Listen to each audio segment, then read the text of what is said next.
আপনার এই সমস্ত নাটক দেখতে আমরা আর অভ্যস্ত না, আমাদের কাছে ভালো লাগে না, আমরা বোর্ড ফিল করতেছি। এগুলি নাটক, ওয়াকআউট এগুলা। বাংলাদেশের রাজনীতি নিয়ে আমার খুব আগ্রহ নাই, আমার মতো বোধহয় লক্ষ লক্ষ মানুষের আগ্রহ নাই। ঢাকা শহরে এবারে দেখলাম নির্বাচনে 70% মানুষ ভোট দিতে আসে নাই। আমরা খুব একটা বেশি এটা নিয়ে খুব একটা আগ্রহী না আসলে। এগুলি নাটক, ওয়াকআউট এগুলা। দেখলাম স্বরাষ্ট্রমন্ত্রী বলতেছেন গণতন্ত্র এটা হয়েই থাকে।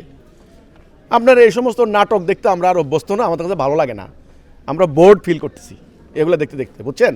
কিছু মিডিয়া আছে, গণতন্ত্র রাখতে হইব। গণতন্ত্রের সূত্র কি?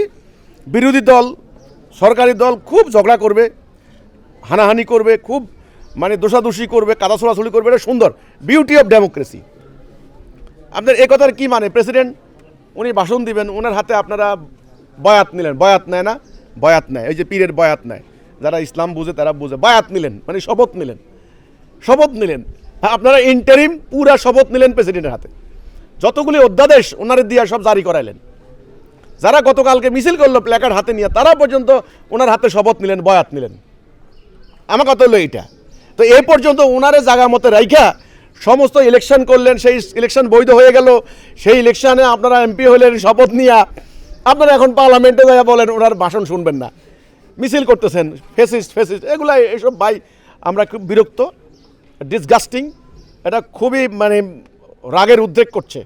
এগুলো নাটক, এই দেশের কোটি কোটি টাকা ধ্বংস করে দিয়ে, নষ্ট করে দিয়ে, প্রতি মিনিটে সংসদের এই যে সিস্টেমেটিক ওয়েতে এই যে লক্ষ লক্ষ টাকা খরচ করছে, এই যে হাজার হাজার কর্মকর্তা, এগুলো আপনি বলেন এই সংসদ কি সার্বভৌমত্ব কাকে বলে? সভরেন্টি কি আছে? সীমানার সভরেন্টি কি আছে? ওরা যা বলে তারা, এটা হলো আইন। আন্তর্জাতিক আইন বলতে কিছু আছে, গণতন্ত্র বলতে কিছু আছে। ডেমোক্রেসি যদি হয়ে থাকে তাহলে জাতিসংঘের অনুমোদন নিছে ডোনাল্ড ট্রাম্প? জাতিসংঘ কিছুই না, জাতিসংঘ বাদ, বুয়া।